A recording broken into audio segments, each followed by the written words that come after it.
So 1908 ఒక భారీ పేలుడు 800 స్క్వేర్ల మైళ్ళ అడవిని కంప్లీట్గా నీలమట్టం చేసింది. కానీ ఇక్కడ ఒక్క గుంత కూడా కనిపించలే. సో మనం మెయిన్ స్టోరీలోకి వెళ్తే 1908 జూన్ 30న రష్యాలోని సైబీరియా ప్రాంతంలో ఒక పెద్ద భారీ పేలుడు జరిగింది. సో ఈ పేలుడు ప్రభావం వల్ల సుమారు 8 కోట్ల చెట్లు కంప్లీట్గా నీలమట్టం అయిపోయినాయి అనమాట.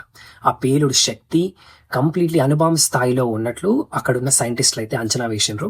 కానీ ఇక్కడ సర్ప్రైజింగ్ ఫ్యాక్ట్ ఏంటంటే ఆ ప్రాంతంలో ఎటువంటి మెటియోర్ క్రేటర్ కూడా ఆర్ పేలుడు పర్వతాలు కూడా కనిపించలే మనకి.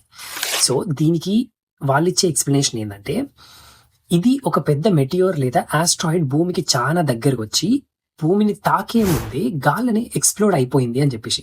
దీన్ని వాళ్ళ ప్రకారం ఎయిర్ బస్ట్ అంటారు. ఏదైనా మెటియోర్ భూమి దగ్గర దాకా వచ్చి గాల్లోనే వేలిపోతే దాన్ని వాళ్ళు ఎయిర్ బస్ట్ అంటారు అనమాట.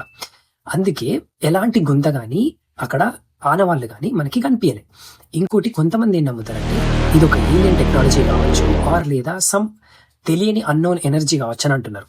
బట్ ఇప్పటి వరకు ఉన్న ఎవిడెన్స్ కి ప్రకారం చూసుకుంటే అదొక ఎయిర్ బస్ట్ మెటియోర్ థియరీ అనే చాలా వరకు నమ్ముతారు అక్కడ ఉన్నోళ్ళు కావచ్చు, సైంటిస్టులు కావచ్చు.